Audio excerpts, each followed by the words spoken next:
Shabbat Shalom, sejam bem-vindos, uma bênção estar na presença de vocês. Você também que não está nos assistindo aí no YouTube, muito obrigado pela tua participação, pela tua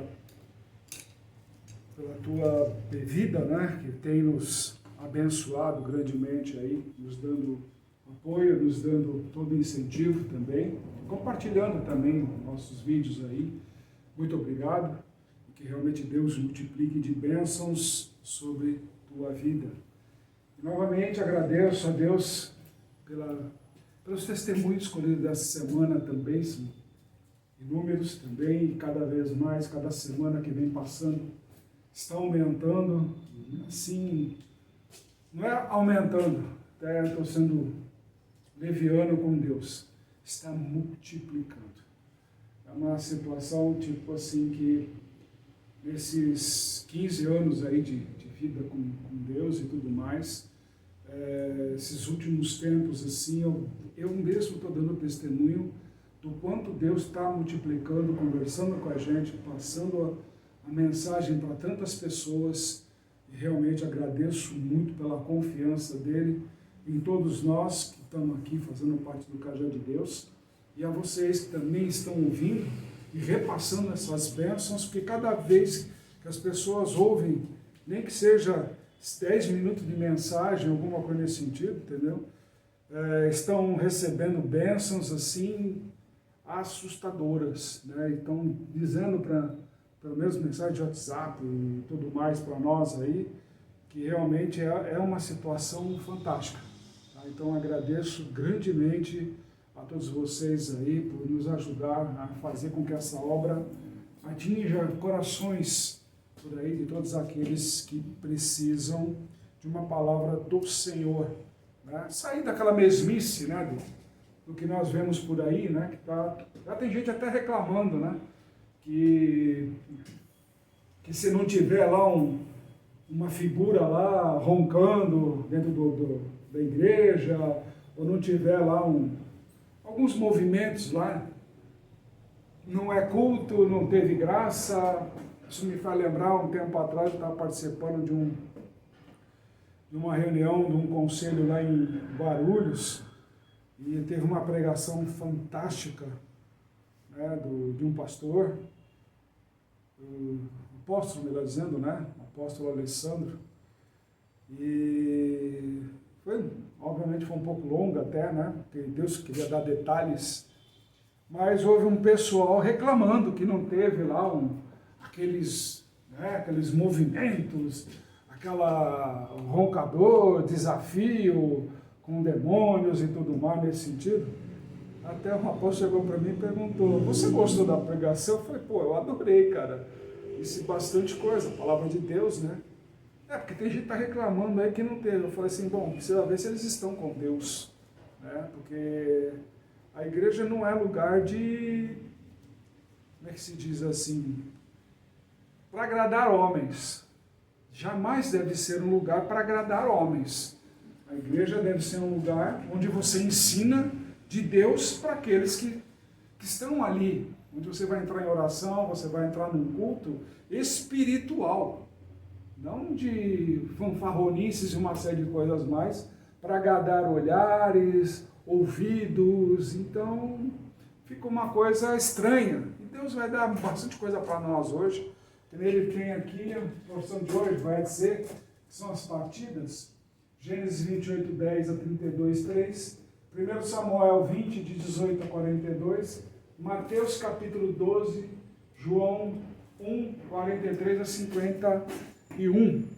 Né? E por que Deus colocou para nós esse alvo, digamos, no dia de hoje? Aí a gente pergunta... vou fazer uma pergunta para vocês, que foi como começou o meu estudo dessa semana, dessa porção, vai dizer. Muitas vezes, as pessoas, a gente recebe todo dia, a gente fala, conversa e tudo mais, vão contando dos seus cotidianos, digamos assim. Cada um tem a sua forma de agir, de pensar sobre Deus. dizendo aqui que não estamos questionando a fé. Não, pelo contrário. A fé, cada um tem a sua e deve lutar e preservar por ter essa fé. Não somente nos momentos difíceis, mas sempre, todos os dias. Ok? E o que a gente pode olhar é que as pessoas, muitas vezes, durante o dia, duvidam de Deus. E é até cômico. Não, mas eu confio em Deus, aquele negócio. Não, você duvida de Deus. Porque muitas vezes as pessoas ficam, mas será que Deus quer assim? Ah, mas será que... sempre vem as dúvidas. E nós já sabemos que quem planta dúvidas não vem de Deus. Ok? Ah, porque o fulano, porque o cicrano, ah, porque chegou, porque fez isso, ah, porque aquilo, aquele negócio. Mas onde está a tua fé? No Senhor. E aí ele vem aqui apontando esse alvo, e a pergunta que acabou saindo assim de uma forma natural, como se fossem pessoas, né, assim, e tinha vindo várias pessoas falando a mesma coisa sobre a vida de cada um, cotidiano ali, que estava circulando ali, os traumas, né, que cada um estava passando. E eu comecei a rir, e aí eu perguntei, Deus, o senhor sabe para onde o senhor está indo? Tipo assim, é a pergunta popular de hoje. Estão vendo tantas coisas acontecendo, tanta gente que orou, tanta gente que fez isso, tanta gente que vê aquilo e vê o Brasil desse jeito. Ainda vem a mídia mentirosa falar que está tudo bem, nós estamos crescendo, aquele negócio todo e tal. E aí perguntam para mim, então, você foi um daqueles que estava lá orando e tudo mais, e parará, e parará. Eu falei, sim, continuo orando. Não parei até hoje. Não parei até hoje, porque eu quero ver o bem do Brasil, quero ver o bem do mundo e tudo mais, quero ver as pessoas bem. Mas então, e Deus, e que Deus é esse que você serve, que não sei o que? Falei, só existe um Deus. Eu continuo confiando nele. As pessoas é que deixaram de confiar porque não massageou os seus egos. E essa é a diferença. Então, qual é o alvo que eu tenho que atingir? As minhas vontades ou as vontades de Deus? Aí começa uma série de questionamentos que a gente precisa começar a compreender da seguinte forma. Nós estamos lidando com um ambiente físico,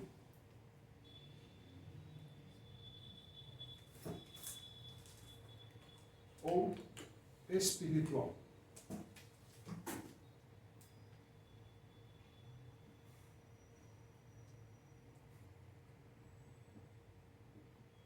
Como é que você faz as suas perguntas no seu dia a dia? Essa é a questão que muitas vezes as pessoas atropelam etapas na vida. E a gente começa a perguntar, em primeiro lugar, elucidando sobre essa situação.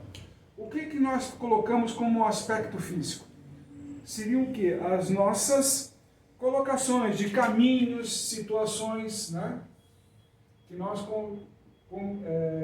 vivenciamos. Né? Caminhos, situações que nós vivenciamos no nosso dia a dia. Né? E no parte espiritual que nós temos a ver aí, seria o espiritual seria o seguinte: você se realmente se coloca na dependência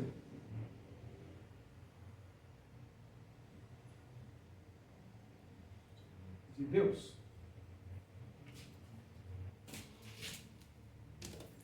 Essas são as perguntas que a gente começa a fazer. Porque pelo caminho físico, é fácil, só você viver o cotidiano. Ah, te fecharam no trânsito. Ah, porque não sei quem foi parar no hospital. Ah, porque não sei quem foi preso. porque a justiça não é feita, porque... Enfim, basta olhar no YouTube, aí, outros canais que existem e tudo mais aí, você vai ver que existem caminhos e situações que eles colocam a visão do homem, a visão física.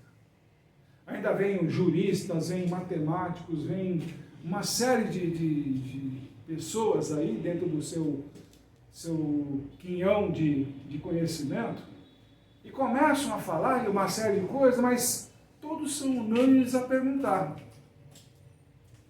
sobre Deus. E uma das questões que mais me chama a atenção é que eles não conseguem colocar na dependência de Deus. Mas por que você percebe dessa forma, apóstolo? Porque é o seguinte, se não atende à vontade pessoal, ou daquela ideologia, daquela filosofia, daquela forma, já vem o quê? Críticas. Já começam as críticas. E a gente começa a perceber o seguinte, nós estamos muito mais julgando até mesmo Deus do que a nós mesmos. A situação começou a tomar uma proporção que começaram a ter respostas de Deus para esse tempo do porquê o mundo está esse capotamento, digamos assim. O mundo capotou, ele não tropeçou, o mundo capotou, virou do avesso e está tentando descapotar. Confiando o quê? Em homens. Elegendo líderes ali, e aqui e acolá. Só que Deus já falou, não é um, são todos. Todos têm que interagir, mas sabendo para onde tem que ir. Ok? E aí a gente começa a ter as respostas de acordo com a própria Bíblia. Né? Por exemplo, na parte física. Enquanto havia o Egito, né, havia um mundo. O mundo entrou no povo. Eles não tinham que voltar para a terra prometida. Por que eles continuaram no Egito? As delícias do mundo. O povo se corrompeu até o ponto de escravidão. Semelhante como nós temos hoje? Com certeza. Nós estamos caminhando para o mesmo caminho da escravidão. Aqui todos aqueles que viviam no mundo, chegavam nos altares testemunhando, né, de favorecimentos materiais, que eu me tornei isso, aquilo, que eu ganhei, pá, Deus me abençoou, aquele negócio todo, e você foi egoísta para não compartilhar com quem necessitava na devida proporção, por causa de questões religiosas, coloquemos assim, onde você se tornou muito mais religioso do que a própria palavra de Deus. Então isso é mundo. Isso é mundo. Esse ensinamento que nós temos por aqui, dizendo que é isso, que é aquilo, aquele negócio outro, que Jesus é assim, é assado, nós estamos vendo muito mais cultos de desespero, de pessoas que ainda não conhecem Jesus. Mas ele é um cara que faz a cura, é um cara que dá a libertação, é um cara que te favorece com um monte de bens, é um cara que diz porque ele é o Filho de Deus, então você é um herdeiro do reino, e sempre aquelas desculpas das maravilhas do reino de Deus. Mais engraçado é que quando ele coloca, que você coloque o seu tesouro no reino de Deus, onde não tem ferrugem, não tem ladrão para te roubar, ele começa a colocar coisas da seguinte forma: tudo que você tem nesse mundo, lá, não serve para nada. Então o que nós estamos colocando realmente no reino de Deus? Né? E aí quando você sai do Egito, quando você atravessa aquele mar vermelho, né, e sai em direção ao Monte Sinai, você já percebeu que já começam as murmurações logo no primeiro tropeço, que é a falta de água, começando a estar problema de água. Aí tem aquela água salobra lá, que foi jogada lá a vara, para que ela absorvesse e você se tornasse pelo menos uma água que pudesse ser tomada e não te fazer mal. Mas isso veio através de Deus. Ou seja, o povo começou a ser dependente de Deus. Ok? Então nós temos aqui a brincadeira começando a funcionar nesse princípio aqui. De Jacó, né? Quando ele sai de Beersheba e vai para Harã. Isso é uma parte física, ou seja, eu estou fazendo uma locomoção. Eu estou saindo de São Paulo, por exemplo, para ir para o Rio de Janeiro. Isso é físico, movimentação física. Mas, qual era o objetivo espiritual nessa movimentação de Jacó? A transformação dele. Porque até então ele estava vivendo o quê? Debaixo do papai e da mamãe. De tudo aquilo que papai e mamãe forneciam para eles, através das próprias bênçãos de Deus. Mesmo Jacó sendo um estudioso da palavra de Deus, de como era aquele negócio todo, diferentemente do seu irmão Esaú, digamos assim, que era mais para o mundo, focado mais no mundo, digamos assim. Então Jacó, ele tinha um objetivo, tinha um propósito. Não era simplesmente fugir do irmão. Ele tinha um foco, onde Deus tinha usado essa situação, junto ao seu irmão, para transformar aquele que viria a gerar Israel, dando origem às 12 tribos. Da forma como estava o convívio naquele acampamento, ele atingiria essa plenitude desse objetivo do que Deus tinha para a vida dele? Certamente não. Então ele precisou sair daquele convívio, né, para caminhar de acordo com a direção de Deus. E outra, ele não foi com gente, sozinho. Como a palavra de Deus mesmo diz, sai da casa do teu pai e da tua mãe, da tua parentela. Não foi isso que Abraão fez? Não é isso que Jacó está fazendo agora? Saindo de toda a parentela dele, na terra prometida, e indo cumprir uma missão que Deus está dando. Sai daí. Usando através de seu pai e sua mãe. E assim foi caminhando. Só que nesse meio de caminho, começou-se o propósito. Na primeira noite, quando ele tem que dormir, ele já vê o quê? O sonho dele. A escada tocando o chão desta terra e tocando ao mesmo tempo os céus. E vendo anjos subindo e descendo. Os anjos estão parados.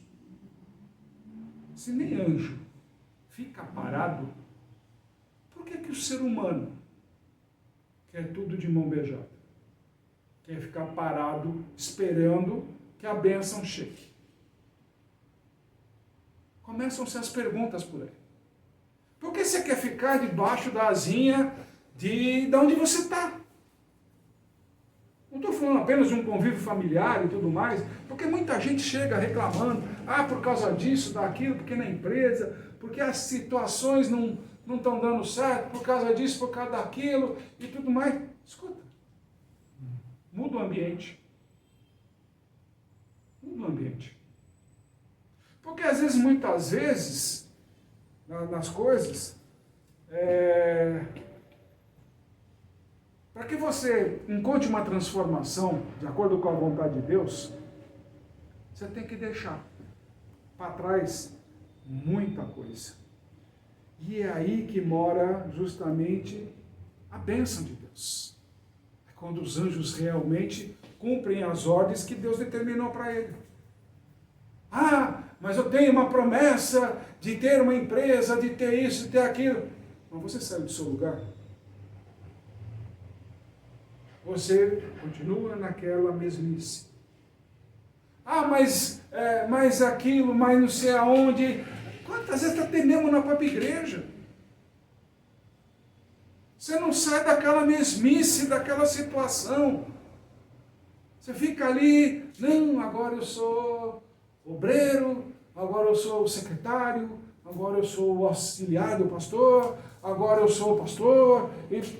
Mas chega um tempo que parece que é tudo a mesma coisa. Entra naquele círculo vicioso, aquela rotina, aquela situação inteira. O que acontece? A fé se acomoda. Não é que ela baixa, ela se acomoda. E como é que ela fica? Totalmente morna. Hoje em dia, o que mais que eu presencio é uma fé morna. Uma fé de pessoas que, tipo assim, eu não quero discutir sobre religião, eu tenho fé e acabou a conversa. O que demonstra fé morna. E quando é morna, o próprio Senhor já falou, eu vou vomitar. Ou você tem que ter calor nessa fé, ou você é frio de uma vez.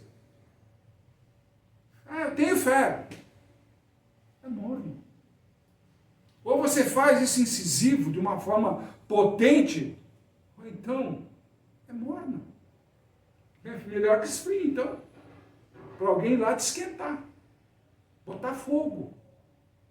Botar fogo não é isso que você vê por aí em algumas congregações, de ficar pulando, virando para um outro lado lá, porque nós já temos aqui no próprio capítulo 12 do livro de Mateus, lá no final, que o Senhor mesmo diz, você pode até falar contra Deus e contra o Senhor Jesus, mas contra o Espírito Santo.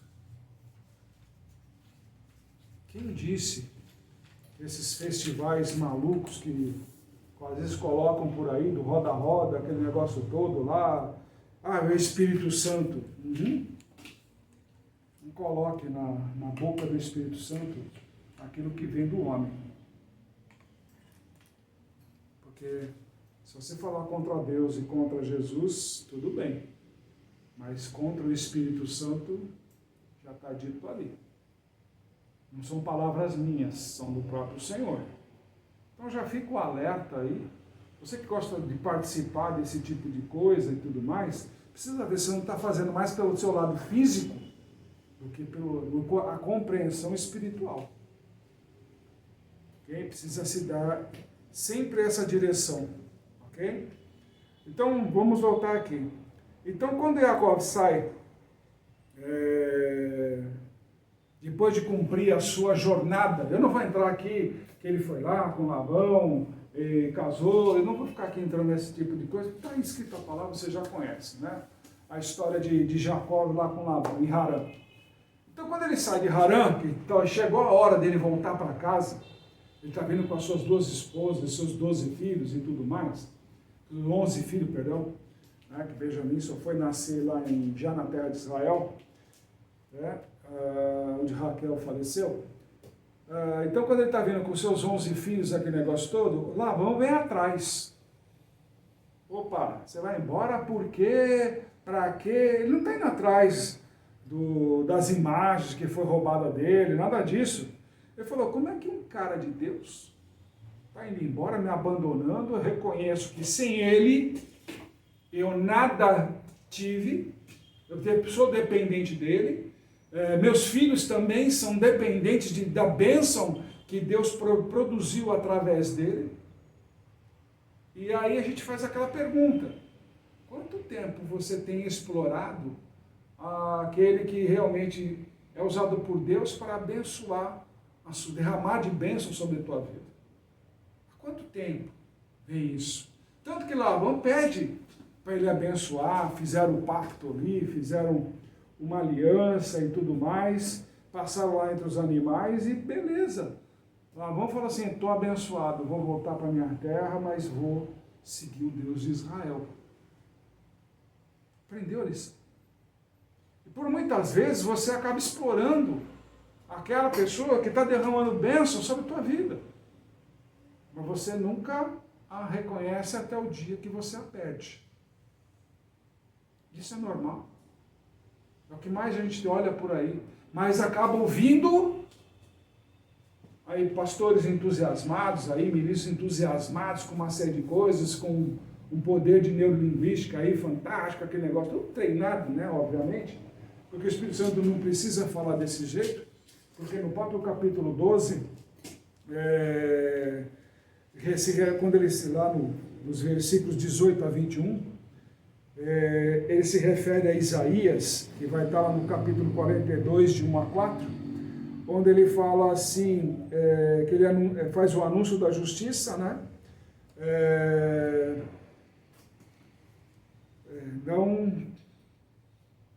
Não discutirá, né? Assim, nem gritará. O que mais a gente ouve hoje é gritos e tudo mais por aí, né? Esses altares, né? Vamos sair da... Coisas que até mesmo quando sai na rua, outro dia eu esteve na Praça da Sé e vi lá pastores gritando lá com uma caixa de som e tudo mais, para um lado e para o outro, aquilo estava irritando lá, muito, sinceramente. Eu falei assim, cara, fala mais baixo, porque acabava distorcendo o próprio som ali, aquela coisa toda. E o cara queria falar, mas Jesus não precisava de nada disso, ele simplesmente pegava com a voz, que eu já fiz lá na Praça da Sé mesmo. Não levava caixa de som, não levava nada, era na garganta mesmo que a gente fazia, na rua e tudo mais, quando eu comecei a caminhada, e era assim, que a gente ensinava as pessoas a caminhar com Jesus. E há muitas pessoas que querem ouvir a palavra de Deus. Entendeu? Tipo assim, quando você abre a Bíblia, já começa a falar a palavra de Deus, já sai. Muita gente ali, oba, o que é que você tem para falar? E é assim que funciona. Entendeu? Eu sou testemunha disso e é fato. Isso é uma grande verdade. Entendeu? E aí também ele ensina nesse mesmo ensinamento que vem lá do profeta Isaías e confirmado agora em Mateus, né, que ele leve justiça, o objetivo de Cristo é levar a justiça à vitória. E a gente começa a perguntar, o que é essa justiça? É a justiça física dos homens ou é a justiça de Deus? Mas a gente fica olhando aí, eu não vou plagiar, mas eu vou usar a mesma expressão, que muita gente chega aí e fala, jogar dentro das 4 linhas, vai? Usando esse jargão aí. O que significa isso? Você usar a própria legislação que você tem, né, aprovada, constituída e tudo mais, né? Mas aí vem o homem, dotado de poderes e aquele negócio todo, pega isso aí, ó, essas 4 linhas, pega para lá, tô nem aí. Aí você vai preso, você é julgado, você é condenado, de acordo com a vontade dos homens. E o que os homens têm feito em cima disso? Trazido isso para a palavra de Deus. Mais uma vez, digamos assim, criaram-se as polêmicas aí, que a lei caducou, né? De novo, vieram falar na minha orelha, né? Eu começo a rir e falo que o Senhor me dê paciência. E realmente falar assim, é estranho, realmente é estranho. Alguém que ainda, até hoje, ainda cultua. Esse está na graça. Eu falo assim, você não está na graça. A graça, ela resplandece através do próprio fruto que você produz. Como o próprio Senhor mesmo coloca aqui. Se você produz frutos maus, como é que você, sendo uma árvore, pode produzir frutos bons? Dizer que você é uma árvore boa, se os seus frutos são péssimos. Eu tenho exemplos enormes aí de árvores, né, que deram frutos, e eu não posso dizer que tenha frutos bons, porque são frutos de mentira. O que eu mais escutei deles foi mentira. Vieram na igreja, aquele negócio todo, porque a gente volta, porque a gente é isso, porque gostamos daquele negócio, não que você vai ser meu pai. Até essas conversas eu ouvi. Não, a minha paternidade é sua, que não sei o quê, parará, parará. Eu falei, cara, estou vendo que é mentira. Você não está falando com o Espírito Santo, você está falando com voz de homem. Só que muita gente acaba se iludindo por esse tipo de coisa.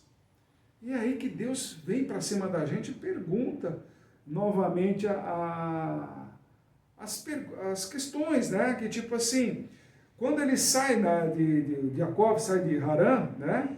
Que ele revela as situações da dependência de Deus, pelo lado físico, né?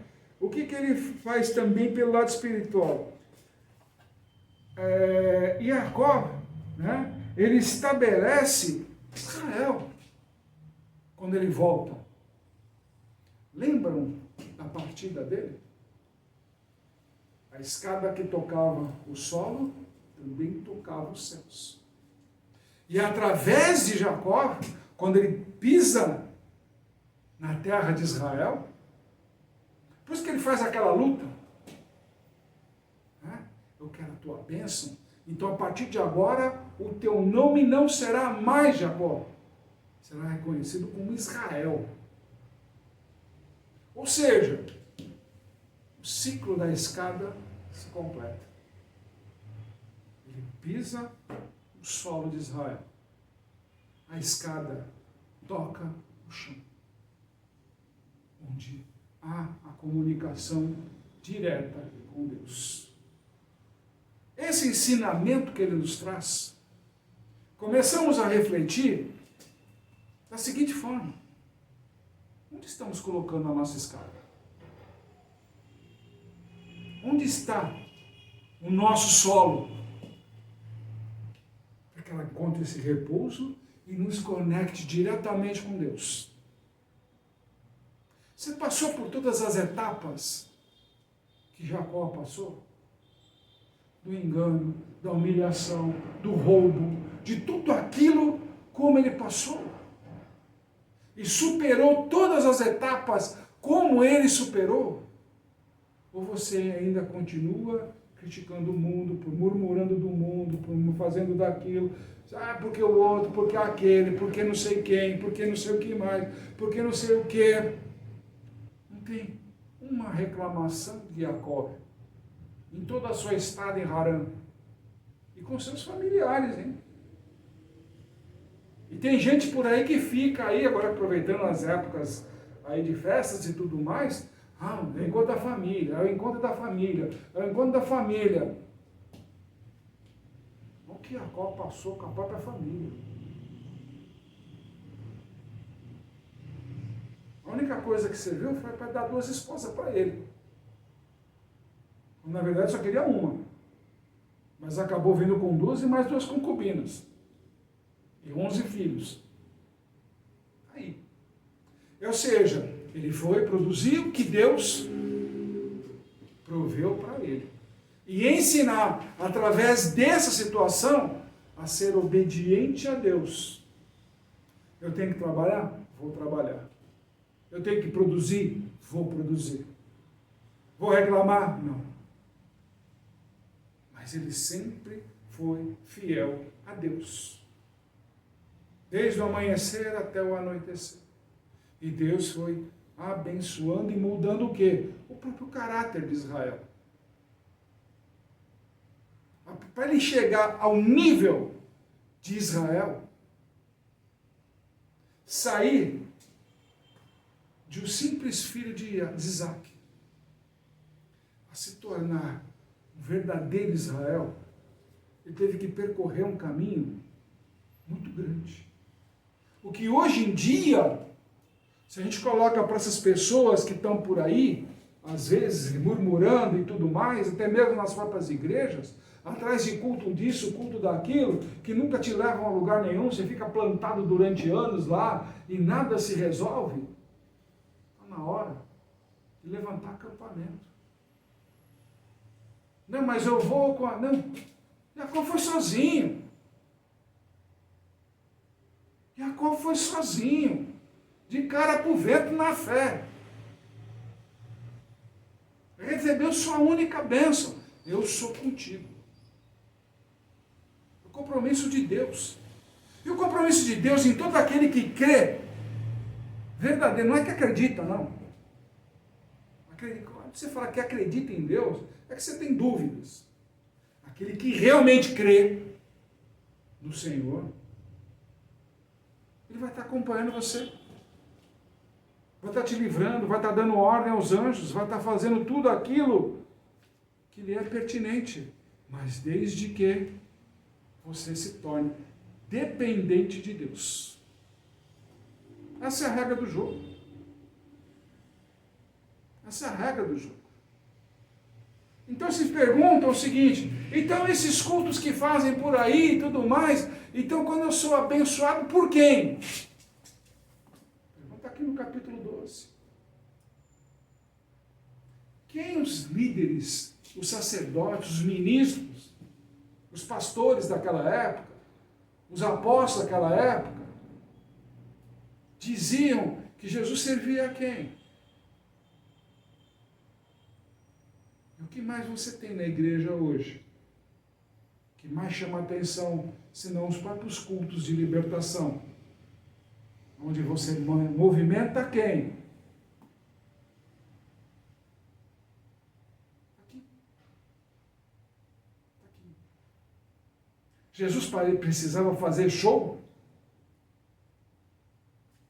Ele determinava, vai embora. Suma. Abandone esse corpo. Deixa essa vida. Dava ordem e era acatado. Não tinha culto de pirotécnico, não. Então onde você está indo? Precisa do quê? Do seu culto. Você está se vendendo para agradar o seu físico, o seu olhar físico, achar que você está entrando numa espiritualidade de verdade? Ou será que realmente você está perdido, ainda não conhece Jesus? São essas perguntas que a gente começa a perguntar para nós mesmos, digamos assim, qual é a ação dos inimigos de Deus? Muito simples. Capítulo 12 também responde. Equiparar todas as maravilhas que Deus produz, ou ele, quando ele tem o seu eleito e produz, aquele lá, a pregação dele, aquilo vem da boca do demônio. O cara é judeu. Tanto que a coisa é tão séria, que se você olhar, vai para o capítulo 12, tudo que o Senhor faz é no sábado, no Shabat. Por incrível que pareça, tudo no Shabat.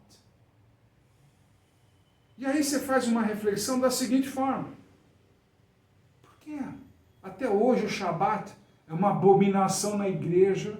Isso é uma data santa criada por Deus, onde o Senhor mais realizava obra.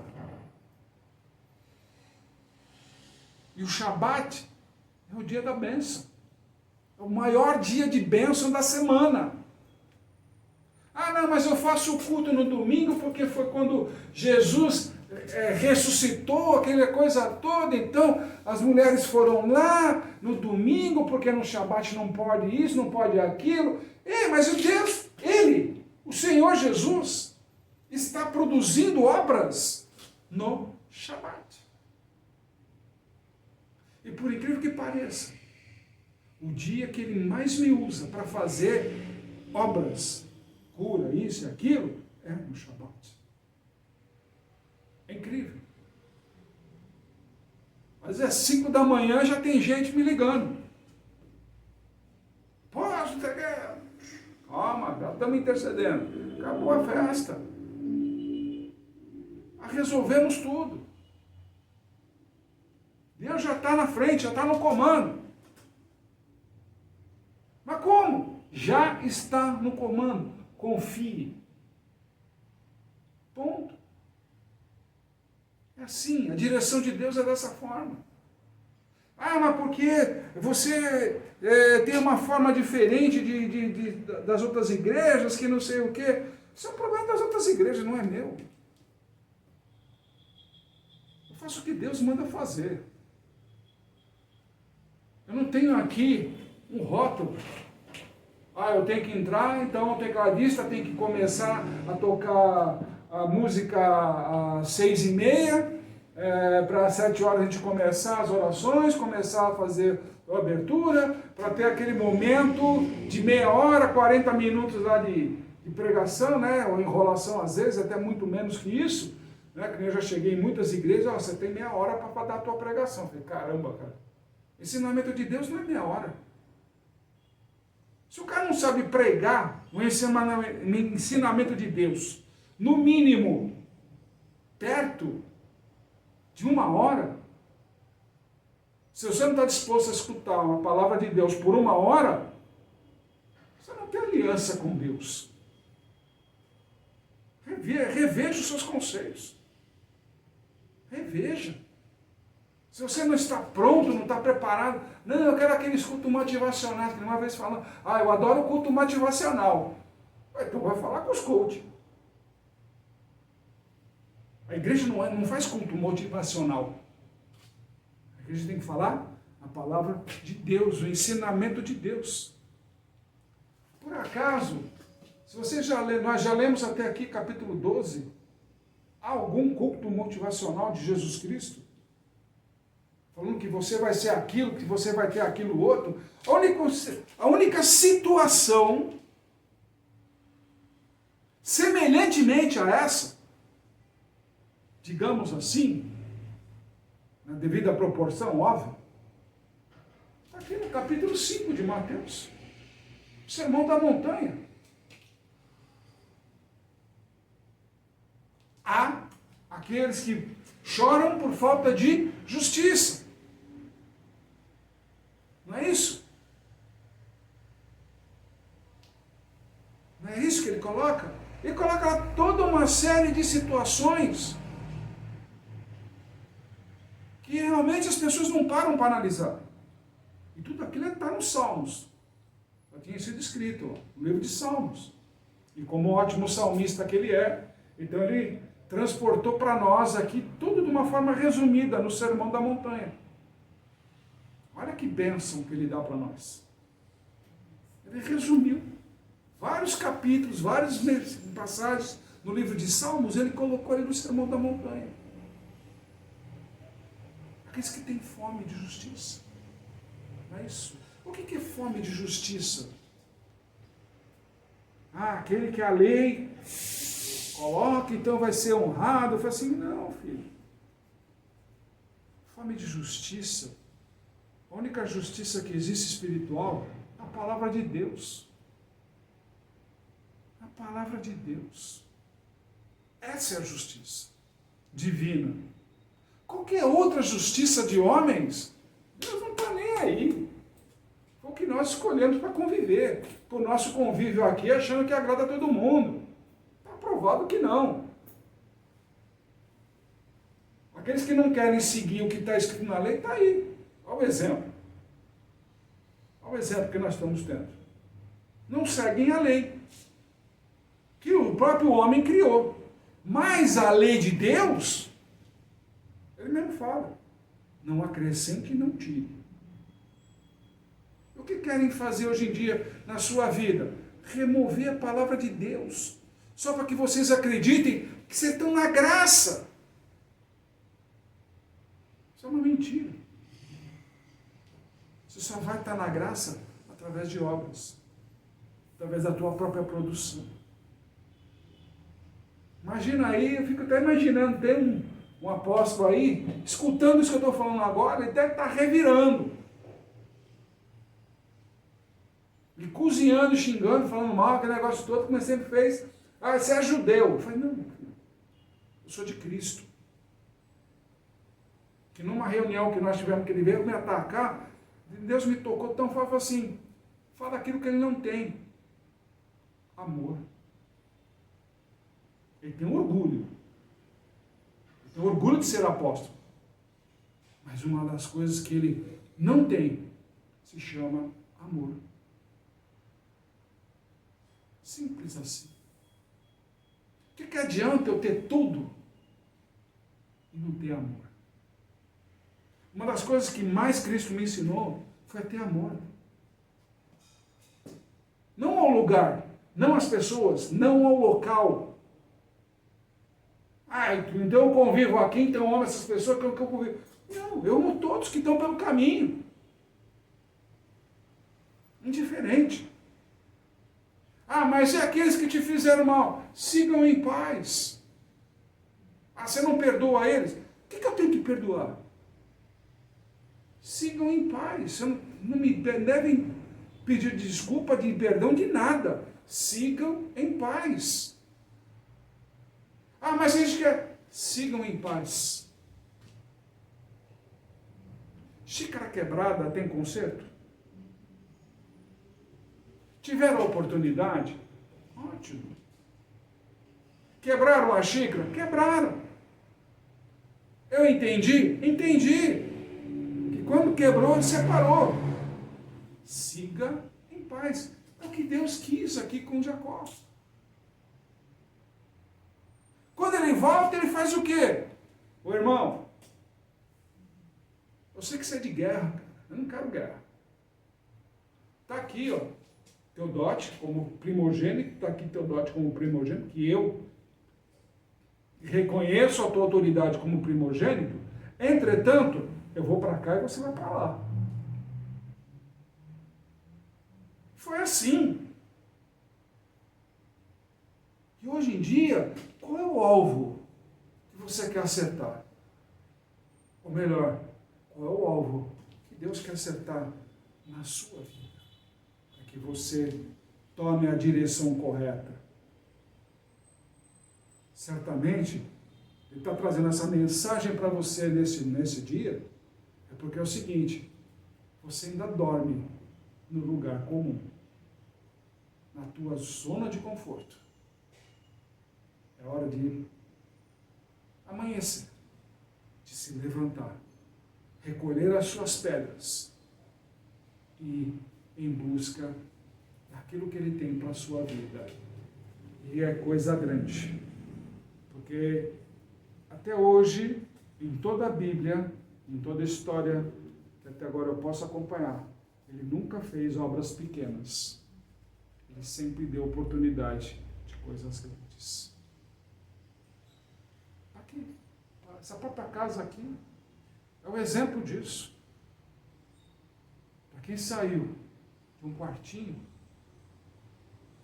e hoje tem um espaço como nós temos aqui, eu sei que ainda vai ficar maior, que isso é que ele fala sempre, porque ele está chamando. Quem tem ouvidos para ouvir, que ouça o seu chamado. Amém? Que o Senhor te abençoe e te guarde, te faça resplandecer o seu rosto, Senhor, sobre ti e te agradeça. Tenha o Senhor misericórdia de ti e ponha em ti a paz. Shabbat Shalom, irmão.